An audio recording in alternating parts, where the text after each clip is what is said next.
If we look at an image of the globe, we see three distinct colors: blue, brown, and green. We know that blue is the ocean, brown represents the land, and green is the forests and trees. Forests are lands with many trees. On our planet, they are immense and important.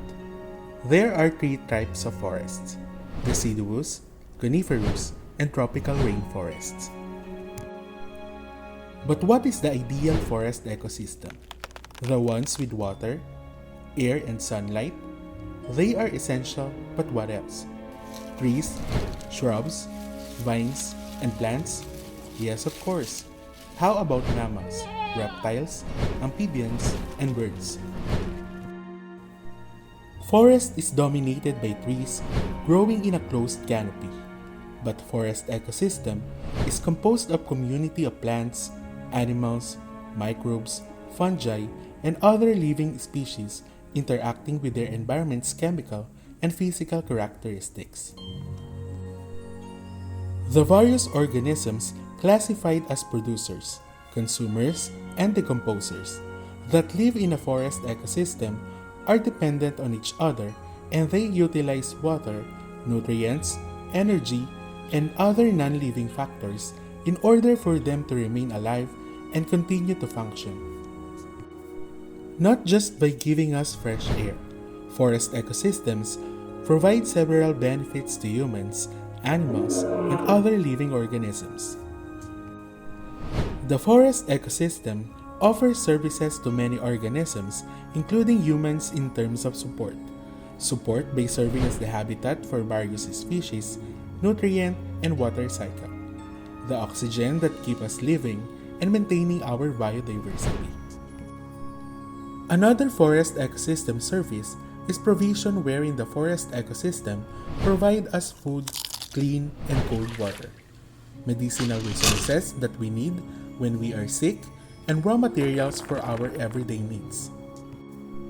The forest ecosystem can regulate climate, purifies and cleans water and air, controls erosion and flood, and stores and sequesters carbon on our planet.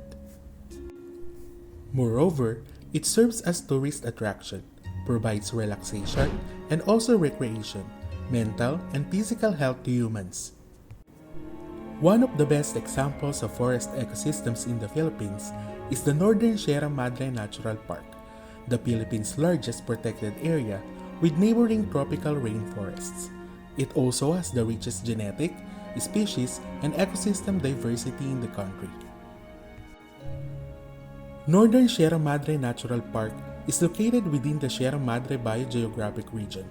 It ranges along the eastern side of northern Luzon and the eastern part of the province of Isabela, and was declared a protected area by the Republic Act 9125 in 2001 as a refuge for a variety of rare and endangered species of flora such as Nara, Almasiga, Camagong, and fauna such as the Philippine eagle, Isabela oriole, sea turtle, Philippine crocodile, and giant monitor lizard. However, rampant illegal activities such as illicit tree cutting, mining, poaching, slash and burn farming, or what we call kaingin system, fuel wood collection, illegal hunting, and residential expansion have resulted in the forest and habitat degradation of at least 1,400 hectares each year. Forest ecosystems plays an integral role to mankind.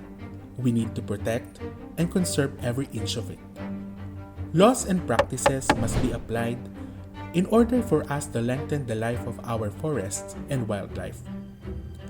National and local acts and laws have been developed over the years to maintain the status of our forest, especially tropical rainforest, where most of the resources come from.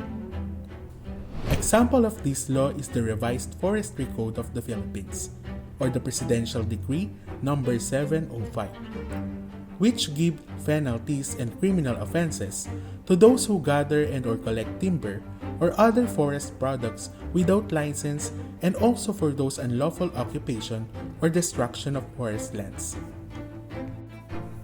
In 1995, the Philippines have officially adopted the Community-Based Forest Management or CBFM, that implements the overall strategy of the government towards the management and protection of forests and forest lands, that made possible through Presidential Executive Order No. 263.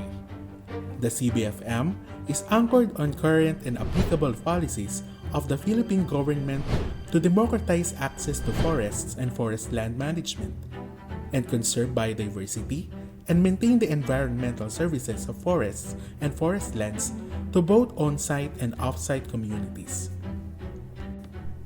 In June 1992, Republic Act No. 7586, otherwise known as the National Integrated Protected Area Systems or NIPAS law, was passed. The law, which is being implemented by the Department of Environment and Natural Resources or DENR, requires the designation of a buffer zone to stabilize protected areas whenever and wherever applicable. Moreover, our government aims to meet its reforestation targets by cooperating with various sectors of society. Private sector plantations will focus on timber production. Government plantations will rehabilitate degraded forest areas and protect watersheds with the help of local communities. The national government is very rigorous on implementing programs that will help to protect and preserve our forest. One of these is the Enhanced National Greening Program of the DENR, which prioritizes the rehabilitation of 1.2 million hectares of denuded forest lands by 2022, together with the maintenance and protection of existing forests. The forests are dynamic, changing all the time. Fire, extreme weather conditions, floods, and human interception cause forests to be complex and unpredictable. As humans, the forest provides most of our basic needs to live our life. As humans, forests have much of our essential needs to live our lives. We are playing in them, living in them, supplying us and other creatures with food and safe drinking water, and we even work in them. We must take action and be adequately responsible for the conservation of our forests by balancing our community's needs with the needs of our environment. Forests are essential to our planet. They are all around us, and it is necessary to protect, maintain, and manage our forests.